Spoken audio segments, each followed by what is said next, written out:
Loma Linda, 1050 AM, K292FQ Riverside, and K293CF Moreno Valley.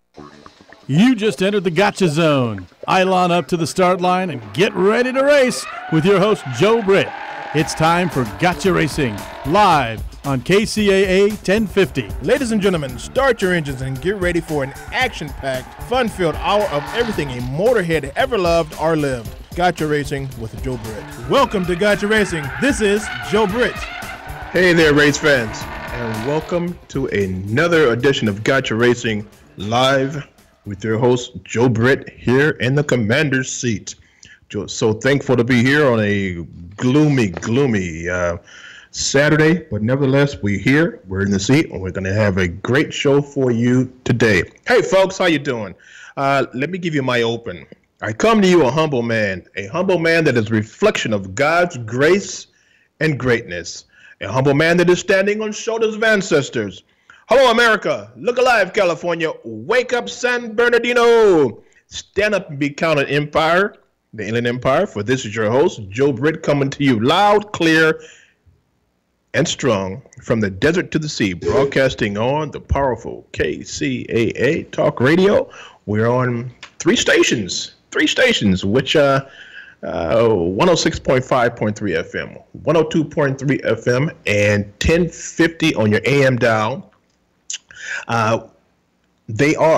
KCAA is a NBC News affiliate. So what happens with this broadcast, it goes over three stations live.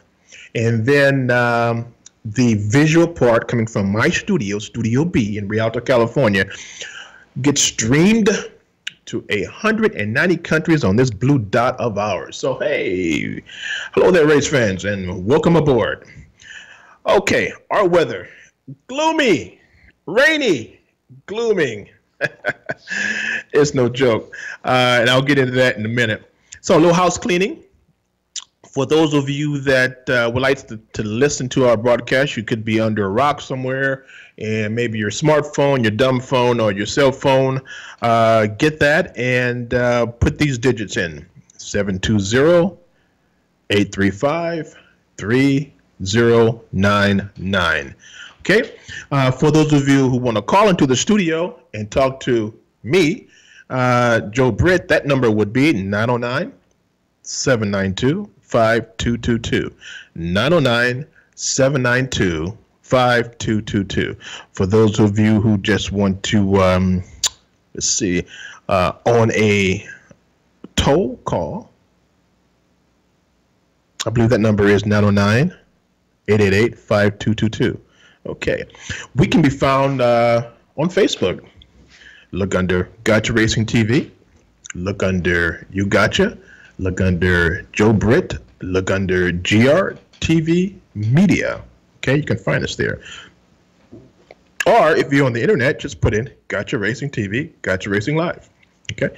If you want to communicate to me, and maybe you want one of our mugs, or maybe you want one of our hats or shirts, or you want to give us information about what's going on in your neck of the woods,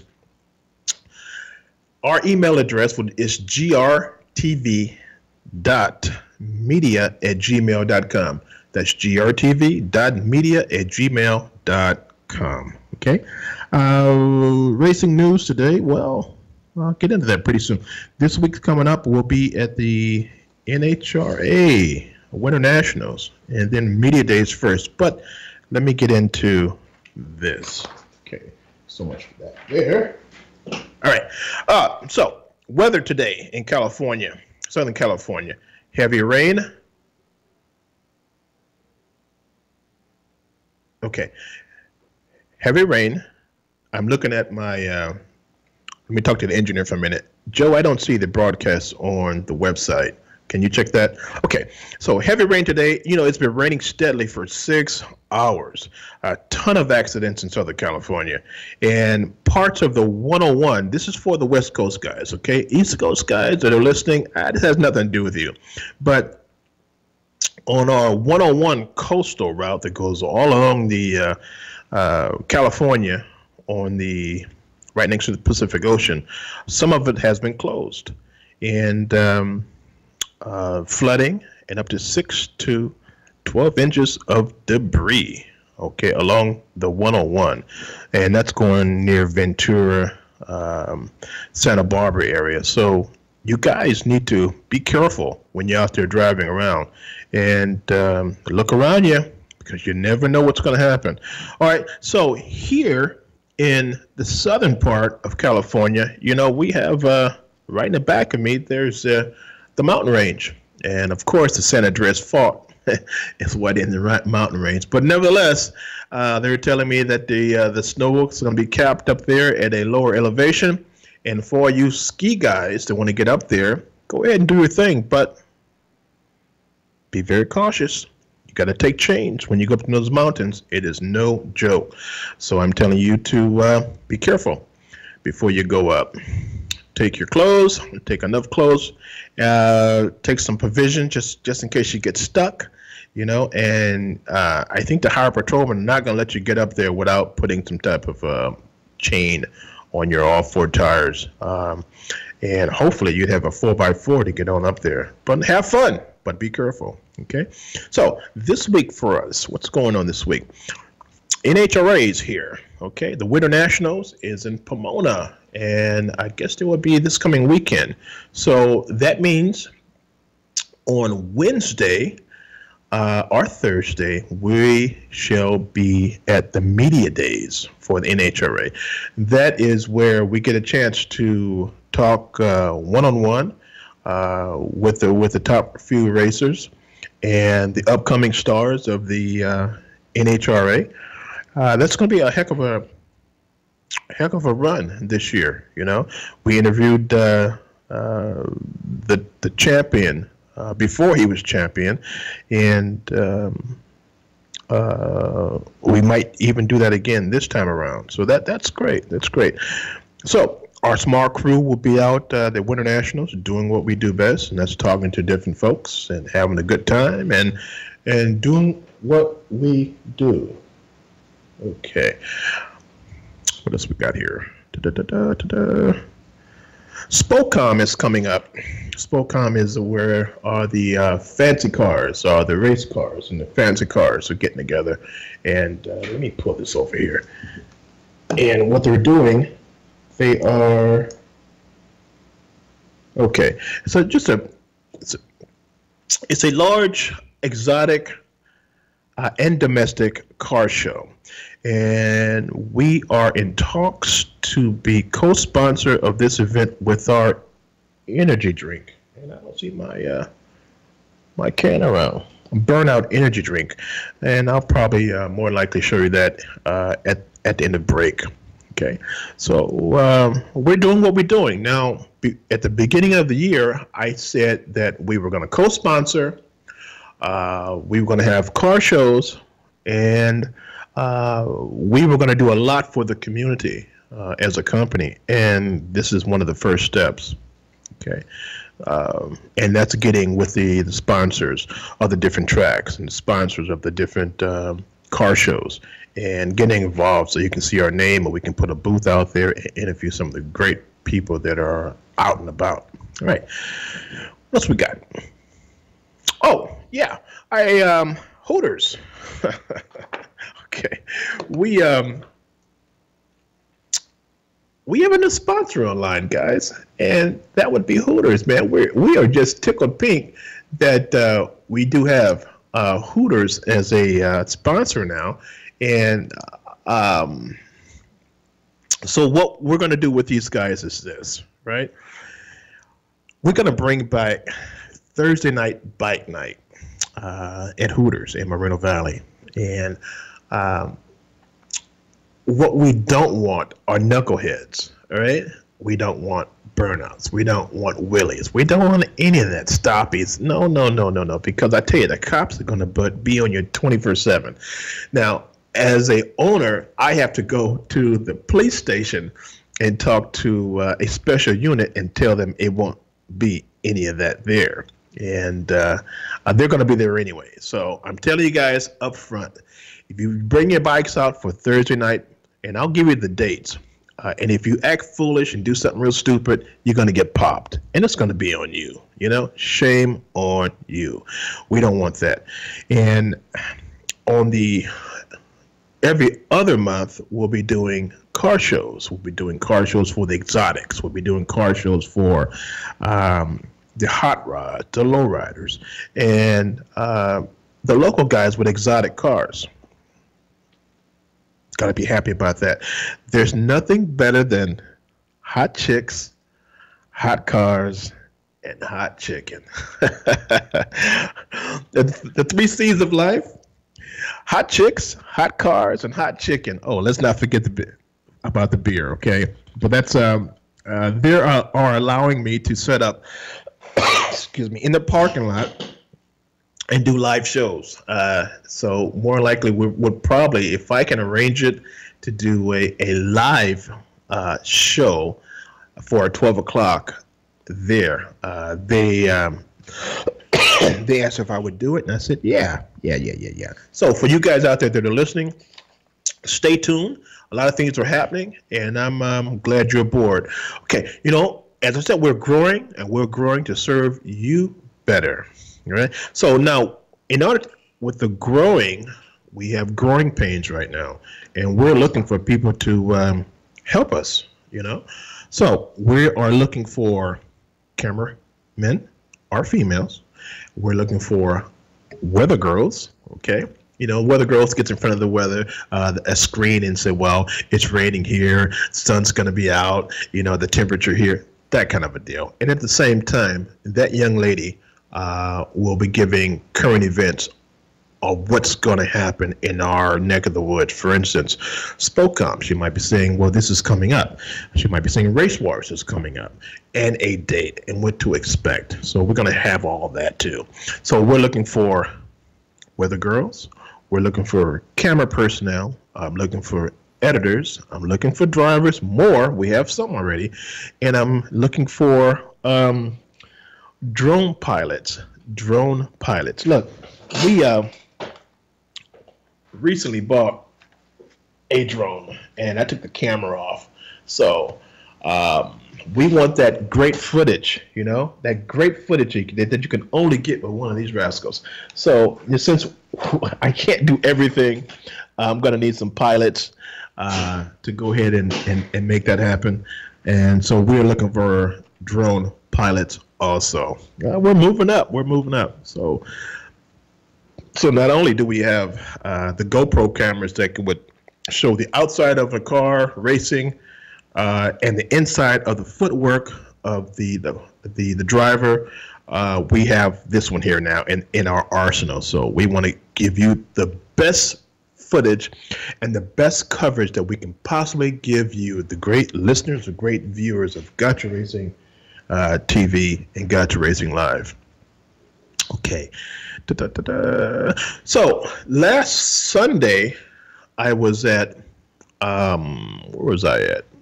I was in Fontana at the AAA Auto Club Speedway for Import Face-Off. I had a great time. I mean, all the guys were out, the women were out, the racers were having a good time, and I'm walking the parking lots, doing my thing, running my mouth like I always do. So having a great time with that, and it worked out okay. It really worked out all right. I got a couple of interviews that I want to show you guys at the bottom of the hour, and I think it's going to be great, man. The interviews turned out very well. We have a rising star that you're going to hear from, and she's only 18 years old. Now, you have to hear this interview, or if you can get to a computer or your smartphone and put in KCAAradio.com, hopefully you'll be able to see the broadcast. But get to a computer and put the KCAAradio.com, and then you can see us in the studio doing what we do, and the videos should pop up from my engineer Joe that's at the helm in Redlands. We're broadcasting from Studio B in Rialto, California. It gets Skyped over to the Redlands headquarters of KCAA, and then NBC takes it, and it goes all over the place. So they're an affiliate of NBC, and we're glad to be within that family. All right, so Race Wars, it's coming up March 3rd, okay? And we've covered that before, about a year ago. We will be covering it again. So that's they always have a good, and this is a season opener. They always have a good showing there, and we're going to be glad that we will be able to work that particular show and bring some of those videos to you. Now, we always say live, but the show starts at 12. Live, and from 12 to 1 o'clock, I go live. Wherever I am, I go live from 12 to 1. If it's earlier, it's live tape. Okay, I got that from one of the late nights. If it's later than 1 o'clock, it's live taped. Okay, so what we do, we infuse that into our programming. I'll talk about it, and then I'll have the video come up. Like, hopefully we'll have that today to come in on the broadcast here. I think I have about 3 videos that I want to bring up that were done at the show Face Off last weekend. I missed doggone it, I missed the Orange County Festival of Speed. And where was I at? Oh, I know what happened. I couldn't make it because I had my wrist was in a cast, and I couldn't very well operate all the tools and the little doodads I have to go out to a particular race with my hand in a full cast. So that's why I didn't make it. I can't run a camera, can't shoot, so I didn't make it. A buddy of mine did, and if he calls in today, great. If he does not, well, it's just the way it is. That's Hollywood. That is Hollywood. All right, so we are at the bottom of the hour, pretty much. I'll tell you what, Mr. Engineer, I'm going to warm my coffee up. If you don't mind, let's go to a commercial break and give me a couple of minutes, run some commercials. We shall be right back. Hey, folks, this is Joe Britt coming to you loud, clear, and strong from the desert to the sea, broadcasting through Studio B, going to an NBC affiliate, which is KCAA News Radio. And we're going to take a slight break, and we shall be right back. All right, Mr. Engineer, take it away.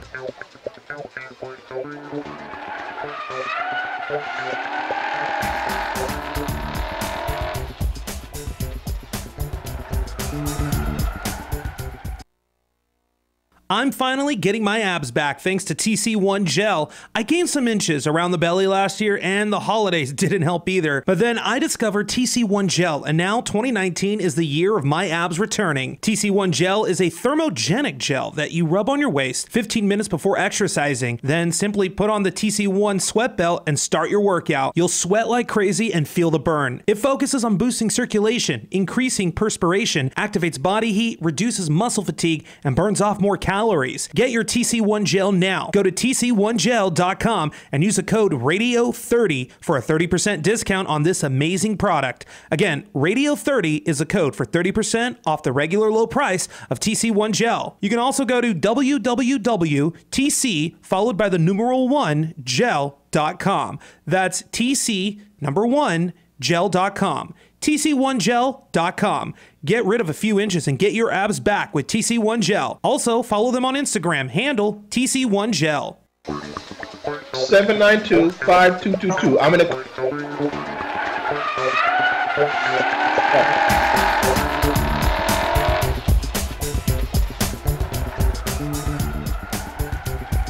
All right, folks. We are live, and I'm back in the commander seat. I've got my cup of Java. We're having a good time. And what we got on tape today? That's my engineer. Mr. Engineer, give me a thumbs up if you could, those videos, are they in skill? Mr. Engineer? Yes or no? I'm just wondering. All right. Hey, Joe. My good buddy. He is all right. We have a lot of things going on. As I said, we'll start those at the bottom of the hour, Joe, about 5 minutes or so. A lot of things are happening with us. We're growing. We're growing really fast. I mean, it's been a while, folks, and I didn't fall off the turnip truck yesterday. Maybe about 17 years ago. We got in this business in 2004, okay? And I BS my way onto the local track, which is California Speedway, and I got credentials and was able to cover the first GT race that they had, and that was absolutely, I was done. Okay? Now, before that, we were just filming. So we've been on cable. We've been in Europe in 16 different countries with the Gotcha Racing, and pretty soon we'll be back to cable in the Southern California area. We're kind of happy about that. We have gotten our studio together. We have gotten a mobile truck together, and we are just doing what we can. People say, "Well, how are you doing it?" Say, one step at a time. One step at a time. We try not to go broke in the process. We all the material, every camera, every piece of editing equipment that we do have is all paid for, and it's still just the way I do things. I don't like going and spending a lot of money and getting in debt. I just don't. One guy told me recently, "What, dude? You need to get in debt so you can go further." Well, that might be true down the road, but right now I'm playing it by ear, and I think my ear is pretty good.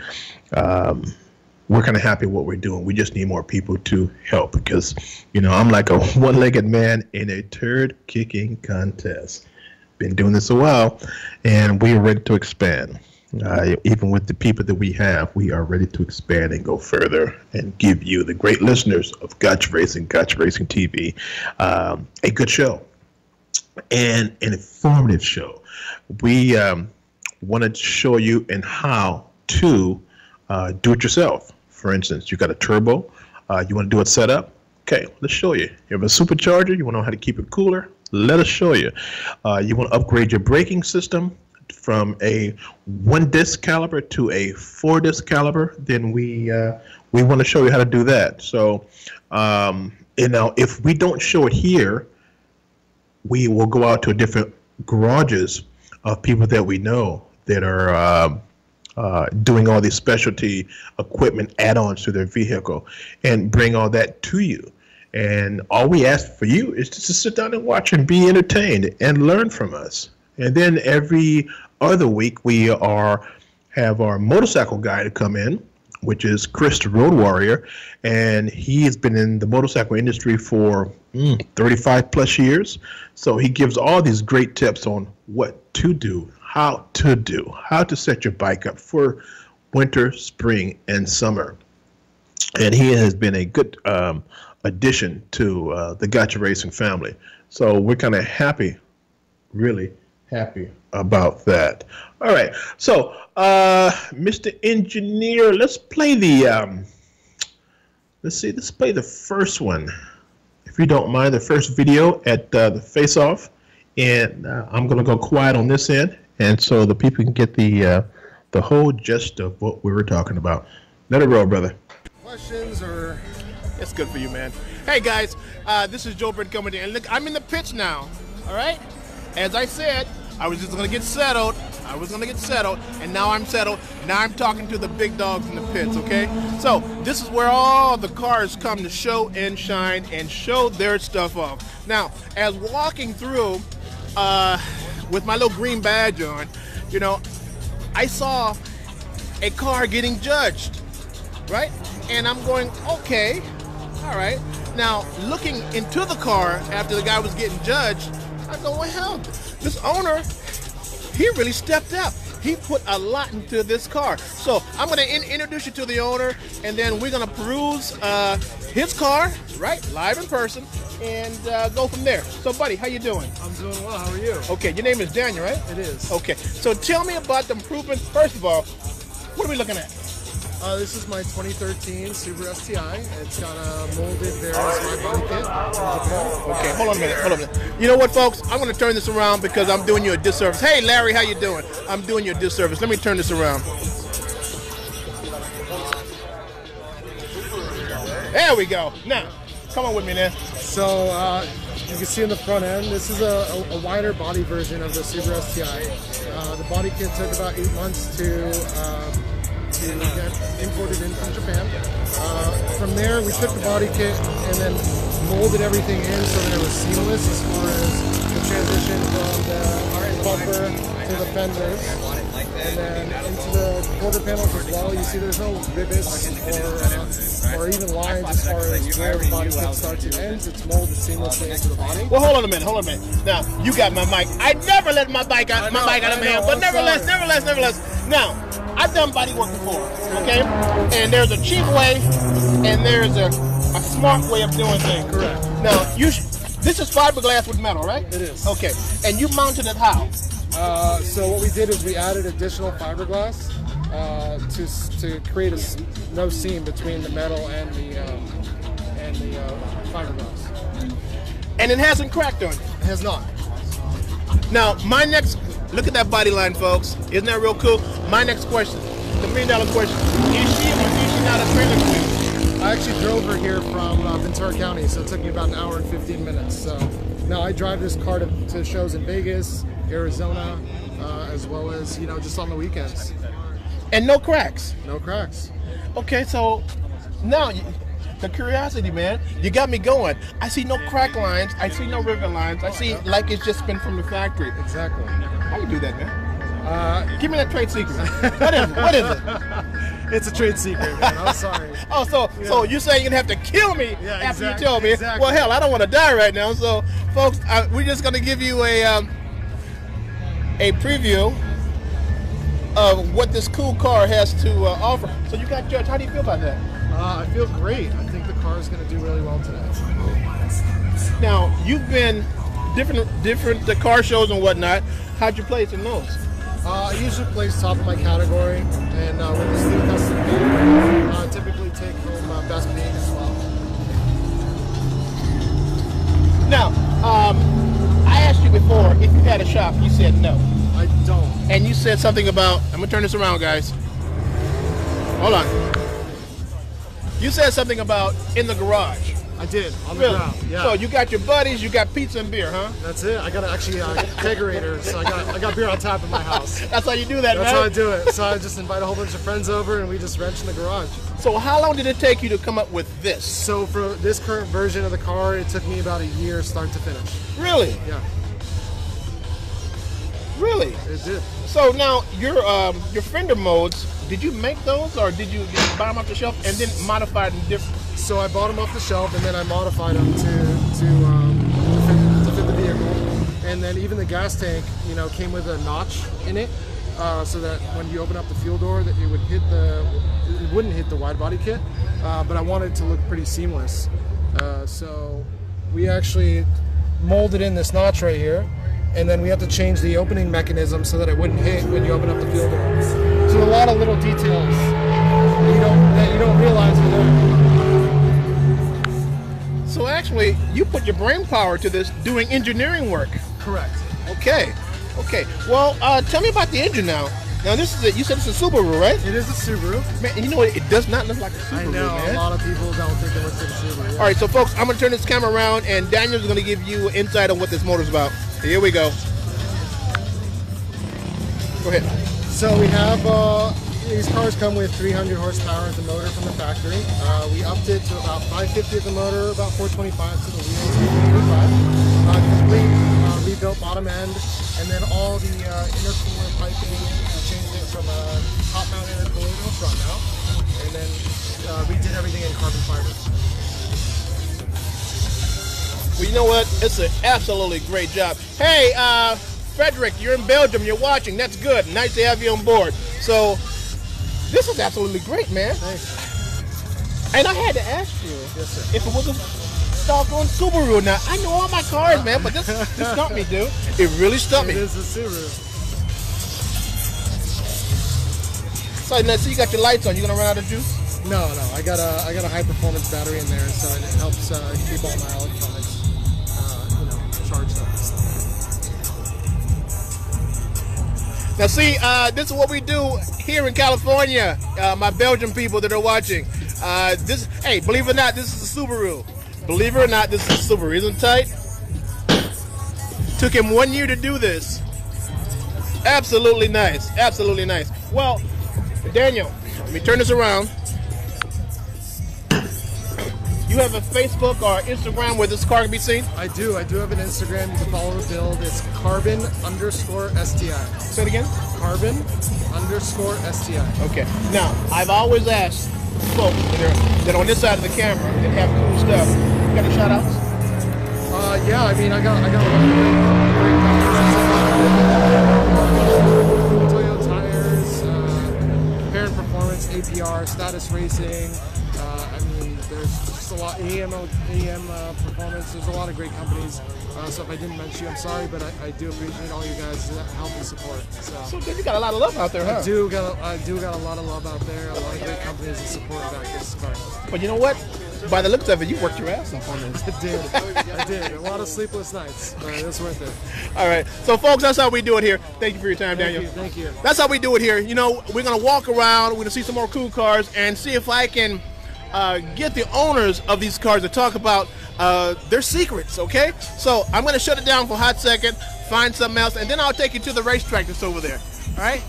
So that's a quarter-mile racetrack here in Southern California, and we are in Fontana at the AAAL Auto Speedway. This is Joe Britt, Gotcha Racing Live, Gotcha Racing TV. Give me a minute, let me set up, we'll be right back. But Larry says, wear my shirt. Okay, Larry. Okay, folks, that's how we do it here at Gotcha Racing Live, Gotcha Racing TV. We're just having a blast, and this is what I love to do. Get out and be with the people on a one-on-one and look at what they've done. I'm a fabricator. I am a designer. I built my own automobile. I have built my own automobile from the ground up, from paper. Designed it on paper. It took me 2 years to fabricate it. It's all fiberglass. It's a mid-engine. Two-seater. It's called the Stallion GT1. So when I'm looking at all these guys, their work, I can appreciate the ingenuity. I can appreciate the engineering that goes beyond the fiberglass and what it took in order to get that car to be show ready. I'm happy that I was able to get that experience for my car. And we are in the process of building number 2. It's going to be very exotic looking, very exotic. Even though the first one was exotic, and we've gotten trophies, we've been written up in Europe and whatnot. The next one is going to be very, very extremely exotic. So stay tuned. We'll show you pictures of it and whatnot, and go from there. Okay. As I said, I like to get around and talk to people, and I love going to car shows. I've been doing that forever. Let's go ahead and set up, Mr. Engineer, the next one. Now, all this is from the import show-off, and this was last Sunday, okay? Spent the afternoon there, had a blast, and I had more videos to show, but I'll show those a little bit later, maybe next week or the week after, but the ones that I want to show you, you're seeing right now. All right, Mr. Engineer, go ahead and let's put the next one up in queue. Hey there, Facebook fans. This is Joe Britt, and we're still in the parking lot, as you can see around. We're knee-deep in foreign cars, and we're knee-deep in high-performance vehicles, and then the racetrack is right over there. So, you know, as I said before, I'm going to be walking around talking. You know how I do. I run my mouth, whatever I see, and if I see something that catches my eye, then I'll let you see what I see. So, right now, I come across, I tell you what caught my eye. Look at this. You see that vehicle? Now, I was way across the other side. Okay, I was way across the other side, and that paint job got my eye. Really, it got my eye. So, you know what? I had to talk to the team, and it's a team of about 6 cars, and I had to talk to them and find out who they are, what they are, and right now I have the PR person for Asylum, okay? And his name is Joe, just like mine, so I'm in good company. How you doing, Joe? All right. You something? You know what, man? I woke up this morning. I'm cool. So tell me about your club. So Asylum's been out since 2014. It's a bunch of close friends. Myself and the other council, we've been friends for over 20 years, and we've been building cars since 1999. We used to be part of different car clubs, and we decided we wanted to do our own thing, so we came together and started our own club back in 2014. You know what? It's always good to have a group of guys that can probably come to your house after work and rent it out on the weekend, and then go to different car clubs or shows and show what you got. I was asking you earlier if you had done anything else in the community, and you said that you were with a nonprofit. Yes, so I'm an executive director for a nonprofit. I'm also a middle school and elementary administrator. So in terms of community, we've done car shows that benefit nonprofits. We've done toy drives and a bunch of different Christmas and Thanksgiving events where we feed the community. You know what? I don't envy you on that administration job, man. I really don't. I don't have the patience for that. But I can see that you need to blow off steam, and this is probably one way of doing it, right? That's right.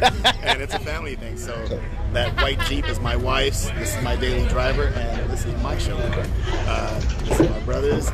So we keep it in the family. All right. So, folks, what I'm going to do, I'm going to turn this camera around. Hey, Belgium, how you doing? Hold on a minute. I'm going to turn it around so you can see what I see. Okay, now let's go this way. Now, you were saying that the Jeep is... My wife's Jeep. So this is a 2018 JKU. We purchased it last year, and we've done a bunch of custom work within the last few months. So it's got a custom interior, audio, video, suspension, all the different add-ons, the grill, airbrush in the engine bay. Matching baby seat. So my son rides in style. You see the baby seat over there. And the back has got custom audio and video, so we got a TV in the tailgate. In case we get bored at a show, we can start watching TV, and that's the audio over there. You guys are clowning, man. Let's go to the next one. I like that, folks. And this is a Wrangler, right? It's a Wrangler. Yeah. Really nice, man. So this is a 2018 Camry. I'm not gonna hold it. We've had it for a few months. We've done a couple of performance and interior stuff. We did audio, video. This was the first Camry in the United States that was lowered on coilovers. So this is my daily driver. But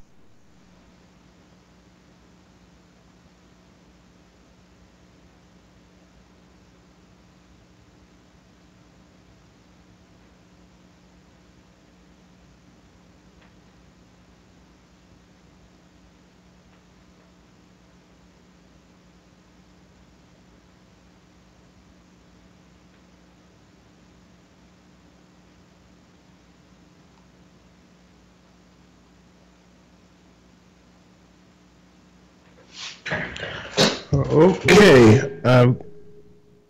Okay. My engineer's telling me that the video on that end froze. Hopefully he'll get it back up and working. Boot the system. We have a good video coming up of a young lady. Okay. So let's go to the next one. Joe, we have a good video, folks out there, of a young lady that is only 18 years old. And hopefully,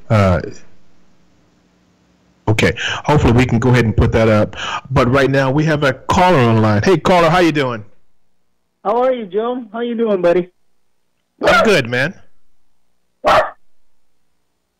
And who'd have the pleasure of talking with you?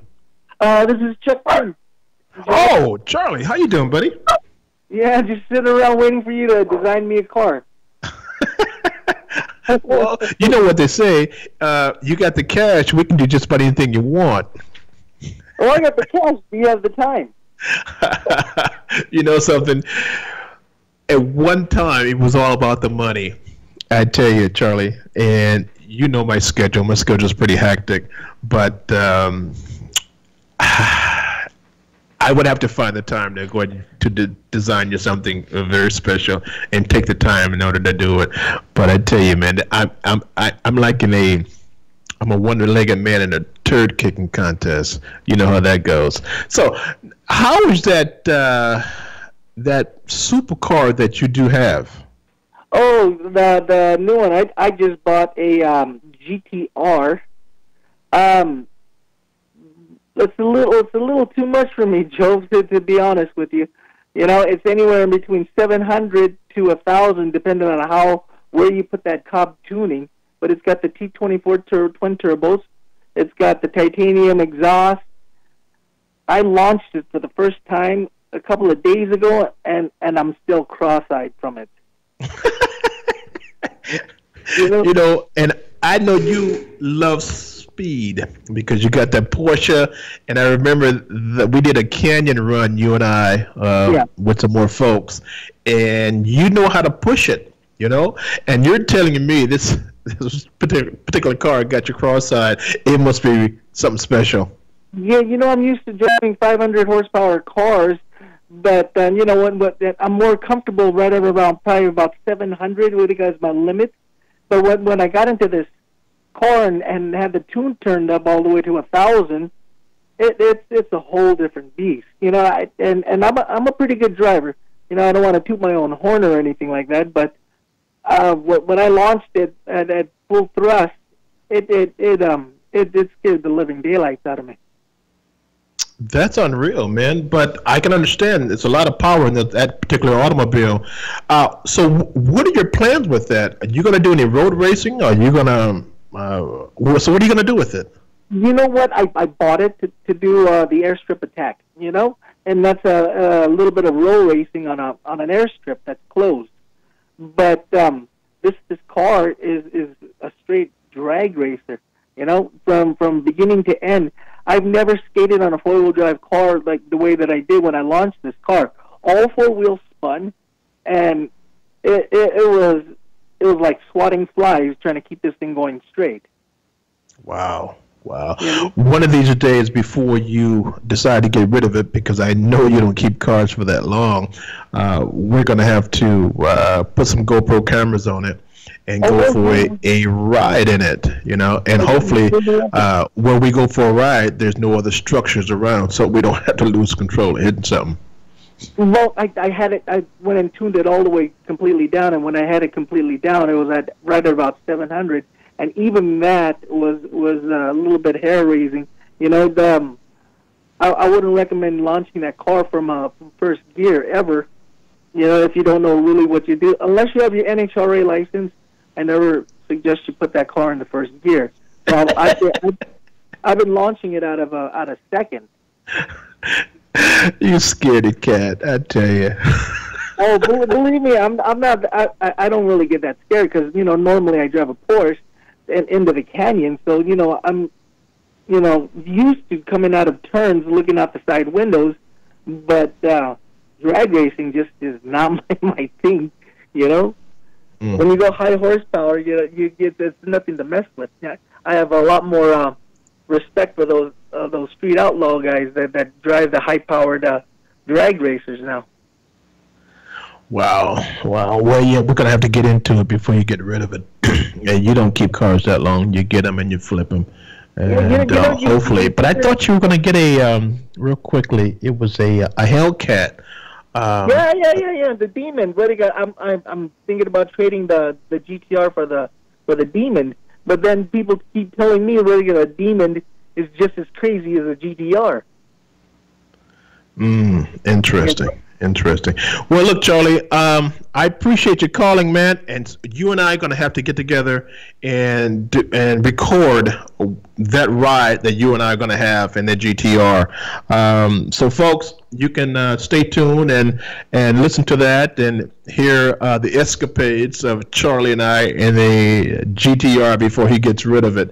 All right. Thanks, Charlie, for calling in. We got a video coming up pretty soon. All right, folks. I'll tell you what, Joe. I'll let you drive it.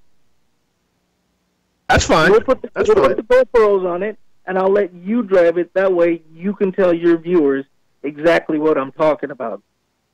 That's a date. That's a date. All right, Charlie. Thanks a lot. Take care. Okay, I'll see you.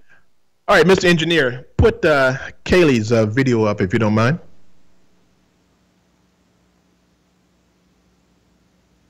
Tick-tock. Another caller. Ooh. Okay, I'll take that real quick. Hey, caller, how you doing? Hello? Hi. Hi. Yeah, this is Kaylee with the Nebula car. Oh!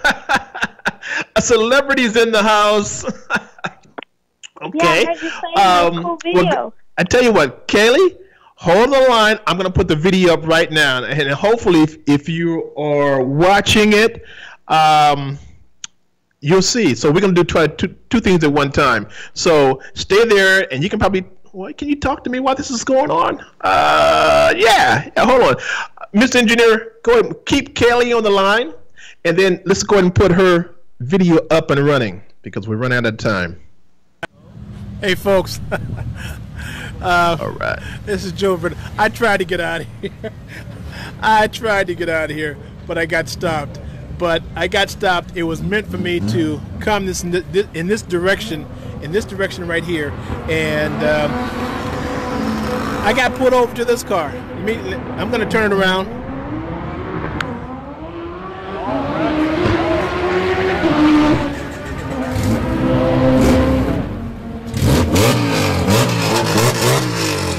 He's going to race. That's the daddy, okay?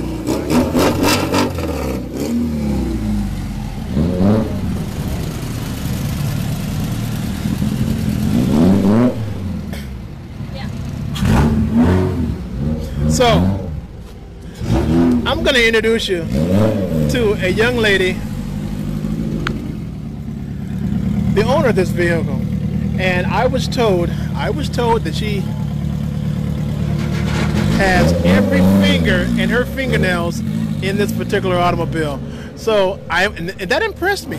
That impressed me to have a young lady that could do all what you see here. How you doing, Kaylee? Hello. Hi, I'm Kaylee. This is my car, Nebula. Where'd you get that name from? Oh man, I just actually looked up them online and was like, what is something that's kind of similar to the rap and Nebula. The universe looked good. I was like, oh, that matches? All right, I'll go with that. So your dad stopped me because he saw I was interviewing someone else, and he said, you gotta come over here. He pointed out your car, and I'm going, what, the purple car? He said, yeah, come on, it's called Galaxy. I said, a Galaxy? I never heard of a car called the Galaxy, but it's based on your graphic work, right? Yeah, based on the rap. Okay. So tell my community what you've done. Okay, so I've only had this car for a year. So me and my dad, he helps me out because, I'm barely learning on this car. So far I got Skunk 2 coils, Pro C.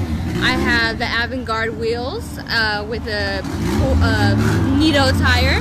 And then I have a Skunk 2 intake, Skunk 2 headers, and I have a custom exhaust. I have some performance stuff, not performance, for looks, for some show. I got a diffuser made by Gorilla, and then I got an APR front lip. I got my seats from Clipper Auto with the harness bar, and then my wrap done by Smokey's Garage out in Phoenix, Arizona. Since I'm from Arizona and I drive all the way from Phoenix from Lake Havasu to come to these meets and race my car. It's real fun. I go to Vegas and everywhere. That's you know what? It's intriguing to hear someone as young as you. Yeah, 18. 18 to do this kind of work to this particular vehicle.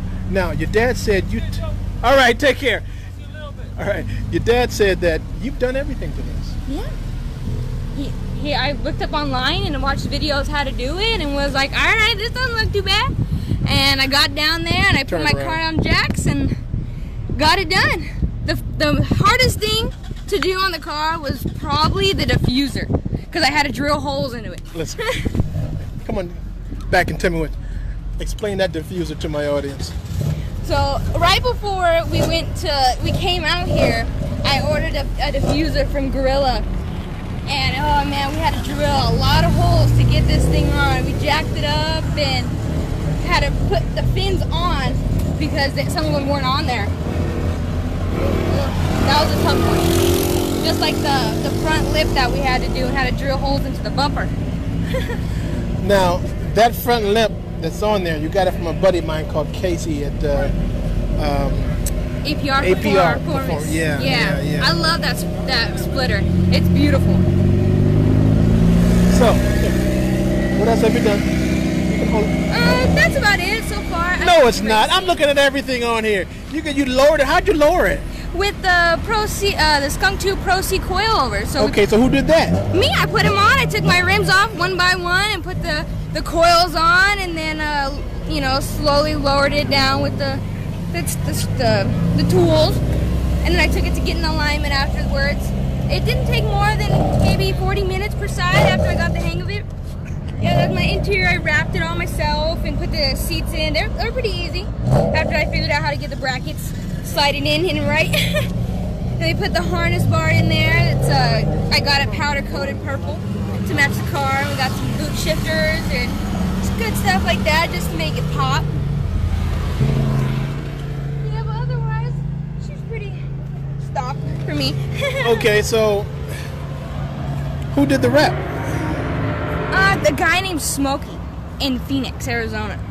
I did the interior, but he helped me out with the outside of it because this was so complex and had to put the whole sheet on one side to make sure it all blends in right because it's, it has to blend in or it'd look a little funky. So he did a great job on making sure everything would line up perfectly. Kaylee, I am so impressed with you and this work. You really put your foot into this, girl. Yeah, I've won 4 bracket races this year, or 5 bracket races last year. I'm the West Coast Import Face-Off Bracket Champ of 2018 for this event.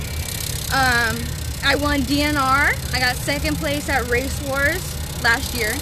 And then, I won 3 events with Import Face-Off so far. Hopefully this is my 4th. In what car? This one. This is my Nebula. I did it all with her. Really? Yeah.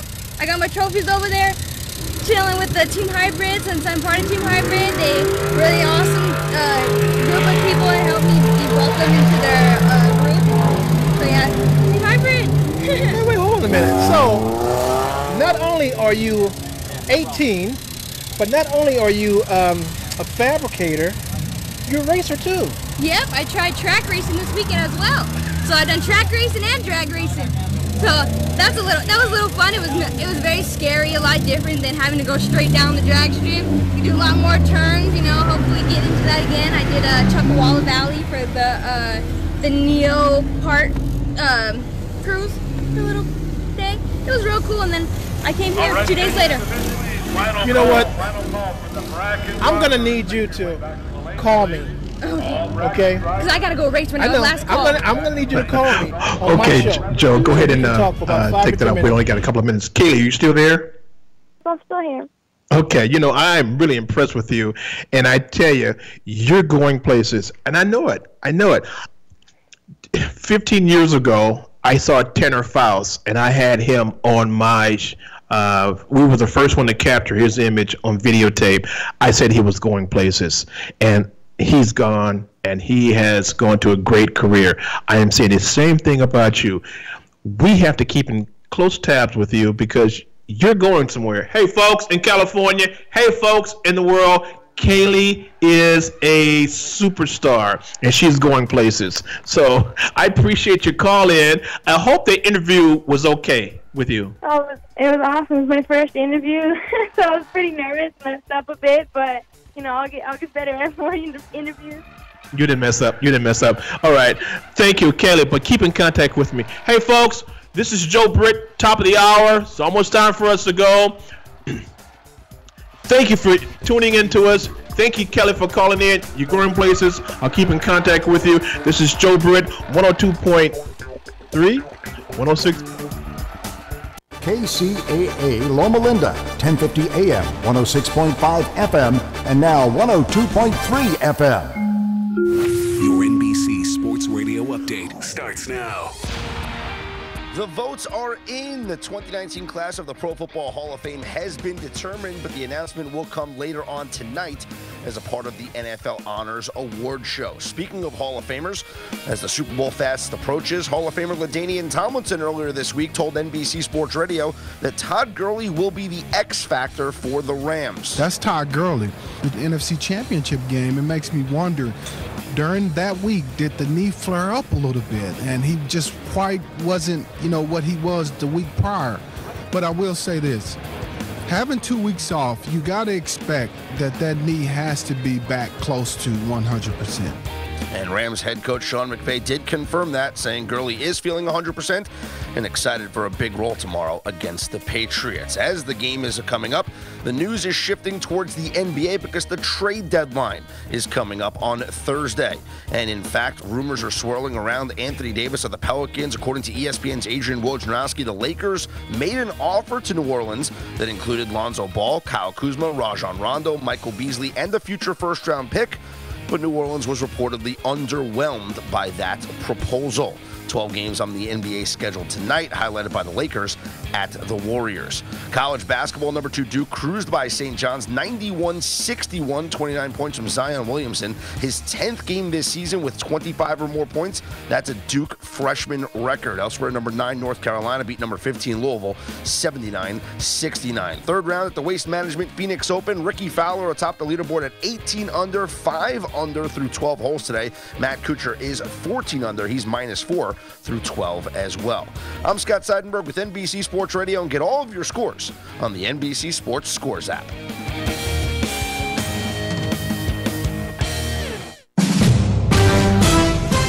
NBC News Radio, I'm Phil Hewlett. Amid calls to resign, Virginia Governor Ralph Northam will not. In a news conference, he asked Virginians for forgiveness, saying he has changed since the 1984 yearbook photo featured a student in blackface and another in a KKK hood was published. President Trump says there is a good chance he will declare a national emergency at the southern border.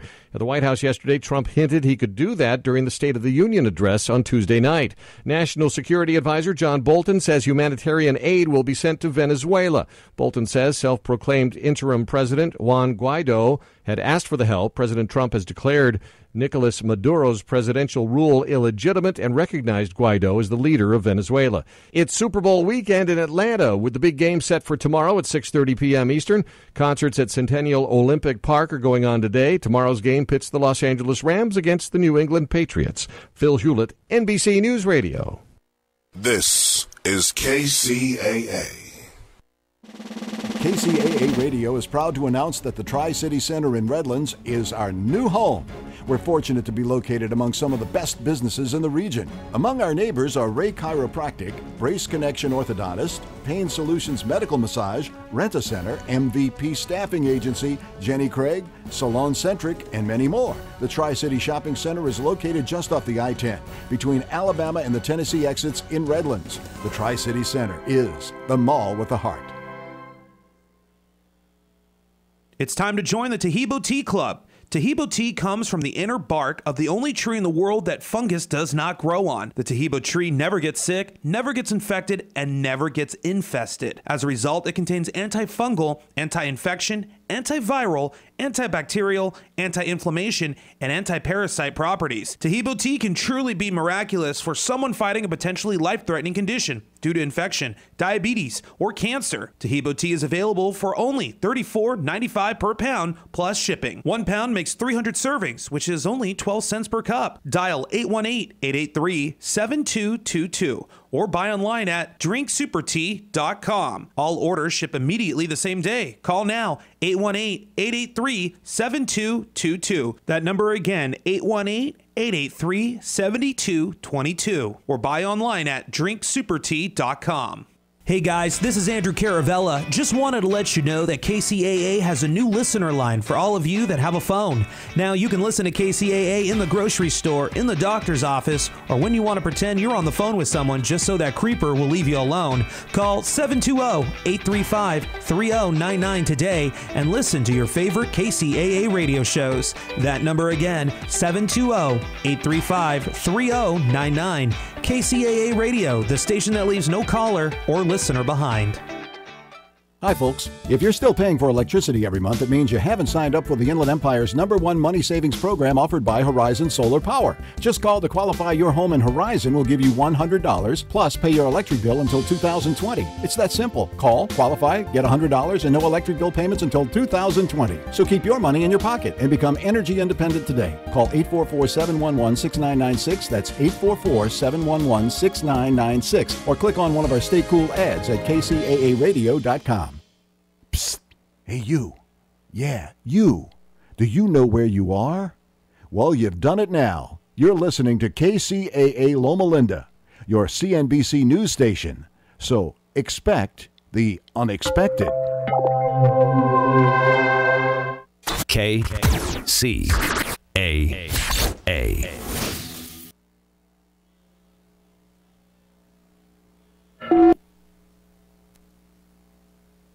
You've heard AM, you've heard FM. Now, tune in to DM Radio, the world's longest-running show about data. Each week, host Eric Kavanaugh interviews the brightest minds in the world of information management. Want to be on a show? Send an email to info@dmradio.biz. Now, here's your host, Eric Kavanaugh.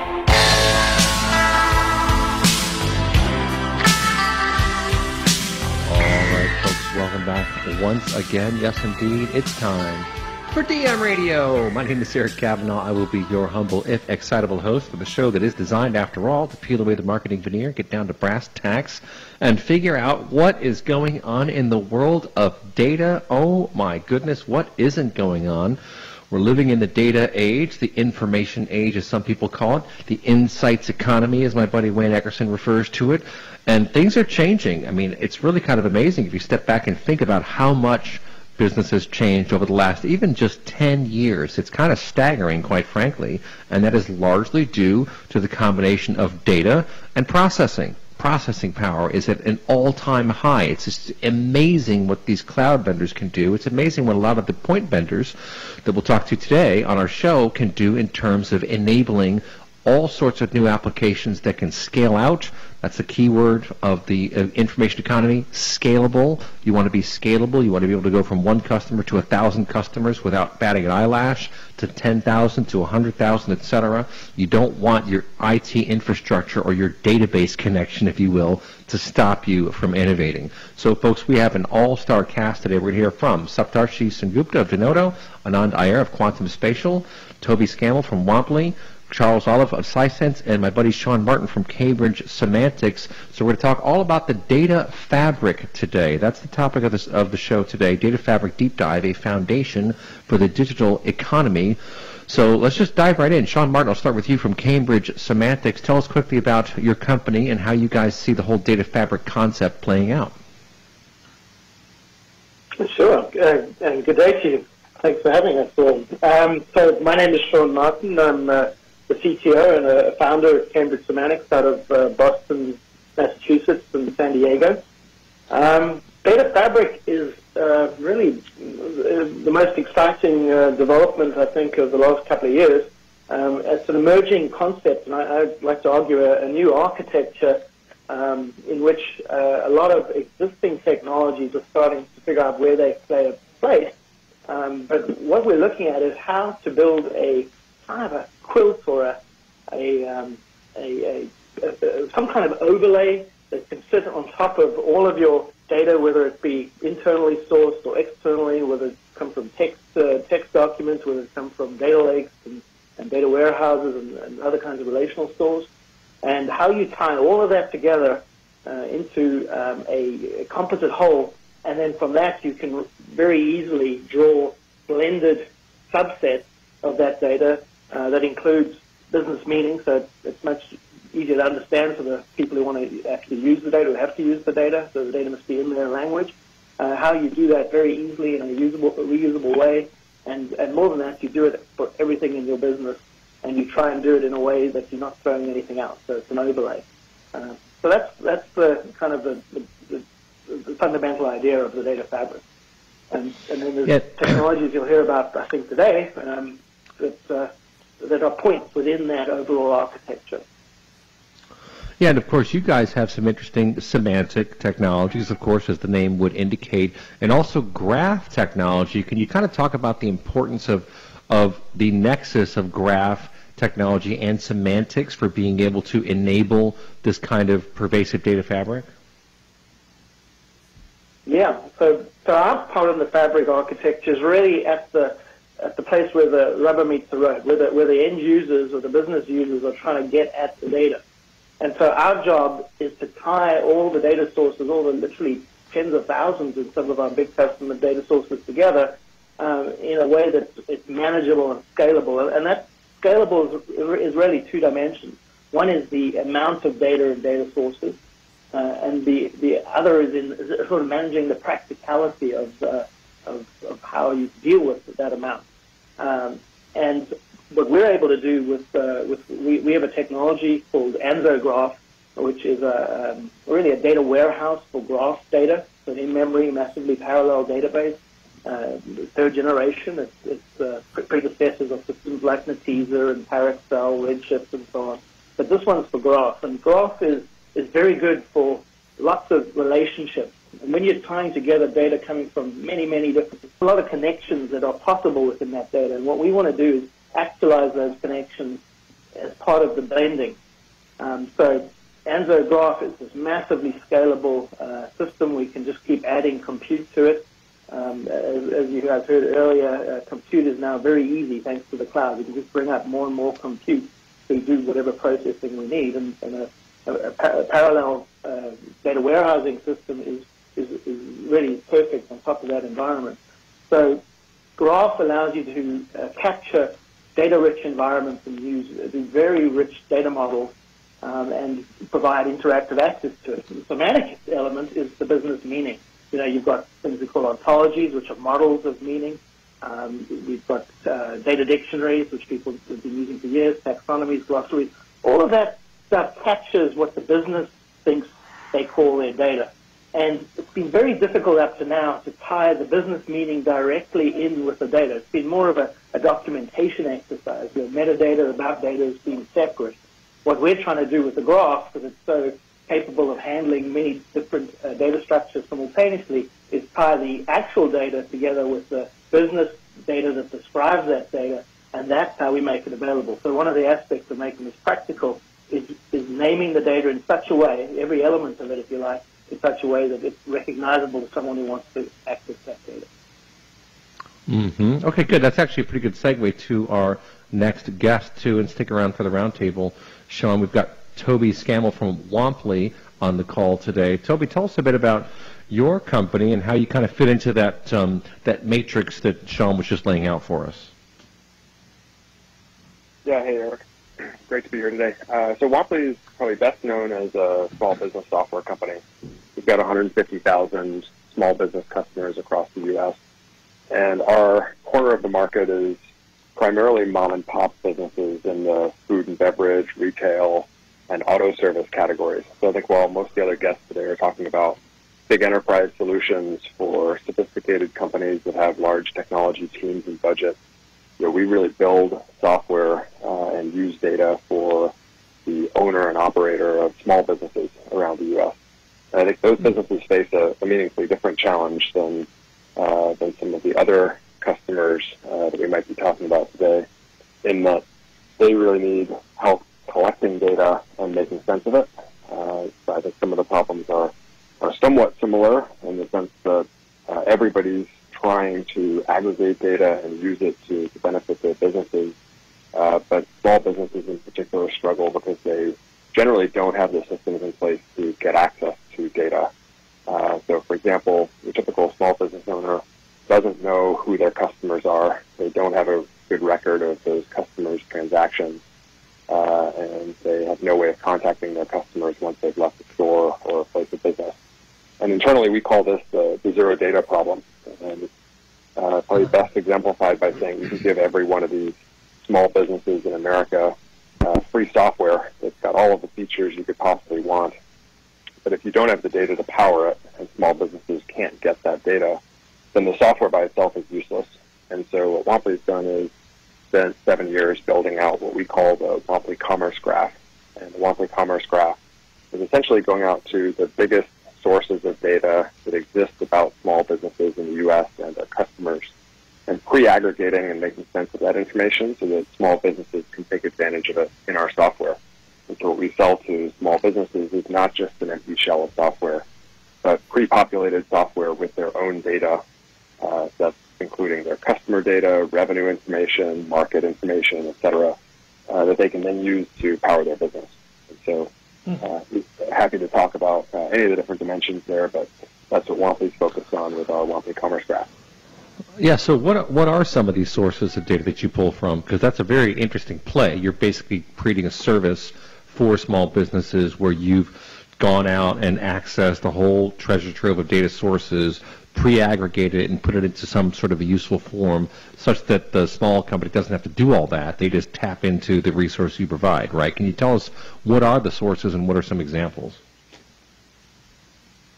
Yeah, so I'll give you 3 quick examples. So we all know that consumers are more often than not transacting at small businesses today with some form of card payment, whether that's a credit or debit card. And so that data historically has not been available to small business owners for security and regulatory reasons. And you can imagine that you actually don't want 10 million small businesses in America to have direct access to, for example, credit card numbers or consumer PII information. And so what we've done is gone out and built the connections with very large financial services companies to pull in all of those credit card transactions. And so as a result, we understand how a business is performing over time, how much revenue they're generating, how fast their business is growing. And since we're aggregating that data across millions of businesses across the U.S., we can also provide information on benchmarking and market performance, which small businesses just can't get anywhere else. A second example would be the consumer information. So obviously, consumer data is available for many of the largest companies in the U.S., and this is information about who are the customers of America, where do they live, and how do I contact them.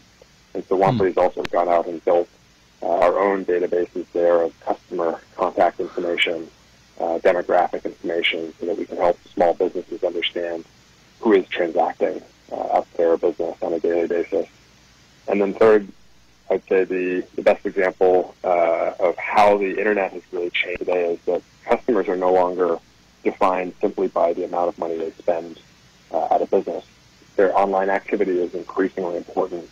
Their online influence, willingness to write online reviews, provide feedback, subscribe to mailing lists, all of those things are really critical to the definition of customer value today. And so Womply has gone out and collected enormous amounts of information on the internet about what consumers are saying about businesses on review sites and social networks and elsewhere, and how their activity is trending. So we're putting all that data together and using it to power the Womply Commerce Graph, which is feeding into Womply's software. And so the software that we provide is including business intelligence solutions, reputation management, CRM, and marketing automation. And it's pretty crazy because it's all automated from the perspective of data collection. Everything just works as long as the business owner accepts credit cards and has some form of online presence. We've already pre-mapped all of their data, and we update it every single day for the business owners so they don't have to. Cool. Yeah, and so you were referring to Commerce Graph. Does that use graph technology like we were talking about with Sean? Yep. Yeah, so we've got really sophisticated ingestion engines. You're pulling in data from, as I mentioned, large financial services companies, online banking solutions, online data collection through APIs and other methods. And we're ingesting that data and then graphing it. So you can, for example, pick a consumer in our database and then traverse our graph to figure out where is that consumer spending, what reviews are they writing online, what does their offline location activity look like. Or you could pick a business and then see who are the customers of that business, how much are they spending at that business, how much are they spending at other businesses. So it's super powerful data. Very large retailers have been using this sort of data for many years. They've had a PhD data scientists working on these problems. And so we're applying similar techniques, but putting it to work for the 10 million small business owners of America. I love it. Yeah, that's great. I might have to look into this myself, honestly. And what you're doing is aggregating a lot of these useful bits of information, and then for the different clients, they can kind of dive in and better understand who their prospects are, who their customers are. That's very, very cool stuff. And let me go ahead and move right along here and stick around for the round table. Let's bring in our third guest, All-Star Cast. I told you we've got Saptarshi Sengupta from Denodo on the line, a company that's been doing data fabric-like technology for a lot longer than most, data virtualization. So, Saptarshi, tell us a bit about what you're doing in the space of data fabric. Absolutely, Eric. First of all, thanks for having me on the show. So as Toby mentioned earlier, it's about data aggregation. That's what data fabric is all about. And when we think about the concept of data fabric, it's about distributed computing. Right now, some of our customers have data in the field, let's say a customer in agricultural business or another customer who are into consumer electronic business. Some of their end customers are playing video games, and all these data are captured either at the edge or those are brought to the core. So basically, data fabric is a way of weaving together storage, processing, and management of all these disparate data sources and governance around it. So that's exactly what Denodo is also trying to solve for our customers. There are many different ways of doing that, like this data aggregation happens through the so-called ETL processes that basically physically moves data, and then ESB, Enterprise Service Bus, which has been around for quite some time. Data virtualization is just doing the similar thing in a virtual way where you don't move the entire data through network, that doesn't throttle the network and easily brings the data together. And so there are so many types of data, like some of our customers are moving to the cloud, some of our customers are actually putting multi-cloud architecture where they're in 2 or 3 different clouds. How do we connect all these different kind of data? There is geospatial data, there is streaming data coming, there is containerized applications. So all these things can be weaved together with Denodo platform, and that's what we have been doing for the last almost 19, 20 years. I mean, we have been around for that long time. And then, as we spoke about it earlier also, it's all about access to data, to all of the functions within an organization, and also on top of it, business users want it really, really fast. They want to take a decision based on something happening in the field right now. So agility, really super faster turnaround time, less complexity, those are extremely important. So with data virtualization, what we do is we basically create an abstraction layer that sits between the business users and the technical users, which are basically IT or the data scientists of the world. So because of this abstraction, business can run at their full speed, whereas IT can handle their side of the data. So that's pretty much overall how we look at the data fabric market, where things are going, and how a lot of our customers, we have 500 plus active customers right now, how they're using a concept like data virtualization for data fabric. Yeah, and I think what you're doing, just so our audience understands, is you're creating. It's basically like a cache, right? I mean, that may be not the best word to use, but you're understanding who needs which data and when, and you're provisioning for them in this abstraction layer, basically, such that you don't have 150 different people trying to ping this database and that database and some other database. You are like the service layer for data, right? You are absolutely right, and in fact, in some of our huge customers, who are retail customers or manufacturing customers, as you said, there are probably 1,000 people trying to access the data at the same time, so that they don't touch those databases. There can be RDBMS, there can be Hadoop stores, and there can be a bunch of other flat files and whatever it is. Not those 1,000 people have to create a connection to each and every of those data. They are just coming to the Denodo layer, and Denodo layer has all the business logic written, compliance logic written, who gets access to what type of data, and now everybody can just come to Denodo layer to access the data, and that's how we are looking at the data fabric concept. Does that make sense? It makes complete sense. And for those out there who are wondering, that's really important stuff. So what he was just hinting at here is data governance, data security, all these other critical issues that revolve around information as an asset. If you're not protecting that asset, if you're not governing it responsibly, you're going to wind up in the papers, and it's not going to be a very positive story. So that's what's cool about data virtualization as one method to get a data fabric. is you solve a whole lot of problems in one fell swoop. You make your users happy. You keep the auditors happy. That's what we want. Folks, we'll be right back. Don't touch that dial. You're listening to DM Radio. Ask yourself, if you built a van for your business, where would you start? At the beginning, of course, with the people who invented the work van over 100 years ago, Mercedes-Benz. You'd give your new Mercedes-Benz Sprinter advanced technology and safety to keep you connected and protected. You'd make it available in diesel and gas, and there would be thousands of configurations and upfits to choose from. You build it right here in the USA, because your one-of-a-kind business deserves nothing less than a van that's built for you. Introducing the all-new Mercedes-Benz Sprinter, the safest, most innovative Sprinter yet, starting at just $33,790. Built for you, the all-new Sprinter, built in the USA. Mercedes-Benz, vans, born to run. MSRP excludes all options, taxes, title, registration, transportation charge, and dealer prep fee. Options, model availability, and actual dealer price may vary. See dealer for details about costs and terms. Equipment described as optional. 2019 Mercedes-Benz Sprinter available soon. Catholic kids and a Native American elder squared off in a viral video recently that proved to me that there's only a few of us left in the middle. Next on Dan's Life. We are pretty sure everyone has at least one unforgettable shopping experience. Have you ever considered shopping for your next income? Did you know that you can walk into Income Store's website through a door on the left or a door on the right? If you're just starting out or you simply have more time than money, you're going to enter our website on the left. If you've got more money than time, then definitely the right door is for you. If you're looking to increase revenue in your home or business and would like to create a brand new, greatest shopping memory, all you have to do is change where you shop. Check out one of the two doors at incomestore.com. That's incomestore.com.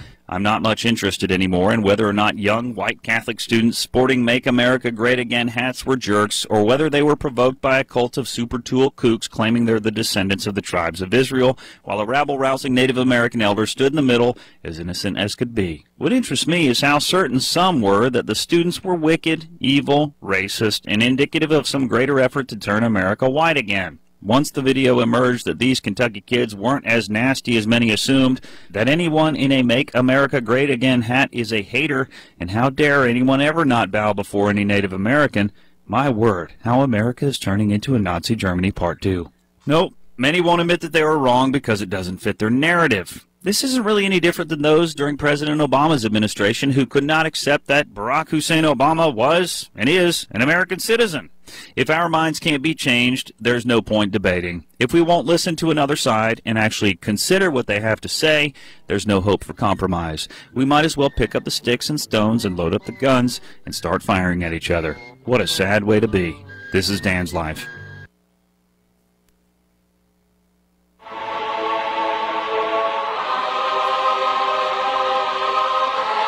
Welcome back to DM Radio.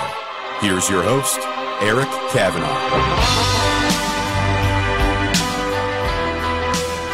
All right, folks, back here on DM Radio, talking all things data and data fabric. We were just talking to Saptarshi of Denodo a moment ago, and let's go ahead and bring him back in. So, Saptarshi, I have to say, you guys really were on this concept years ago. You definitely had the number or the sense of where it was, right? What's the latest? Like, what are you guys working on right now? Sure, Eric. Glad to be back again. So currently what we are working on is that, so we just rolled out our Denodo Platform 7.0. So the three new things we brought out with that is data cataloging feature, dynamic data cataloging. By that, what I mean is that, as we spoke earlier, like Toby, our speaker before that were referring to, that we name data. That's exactly how looking at it. So data cataloging is all about you can name the data the way they want to, which can be followed all around the company. The second important thing we brought out is in-memory parallel processing capability. Why is that? Because we see a lot of big data crunching. There is data lakes and a lot of data all around the space. There is like IoT data and geospatial data and all. So with in-memory parallel processing, when you have a Hadoop cluster or a NoSQL database where there is a ton of data, you can actually use the Spark engine or any other in-memory engine that's available to you to do parallel processing stuff. The third thing, DevOps. So developers, they need a solutions manager type of a thing where they can go and administer all sorts of maintenance, monitoring of your cluster and everything. So that's the third thing we brought out in Denver 7.0. And with that, I would like to touch upon just what's coming up. So by end of the year, what we are bringing in is a managed service capability. As we see, as we just spoke about earlier, like the way everything is going into the cloud, our customers are trying to get into the cloud. So we don't want, and a lot of our customers don't want to have anything on premises after a few years. So when they move entirely to the cloud, they would like Denodo to be in the cloud entirely. So we will bring in managed services in any cloud that you can think of. I mean, we will be on AWS, we'll be on Azure, we'll be on Google Cloud, you name it. So you can access Denodo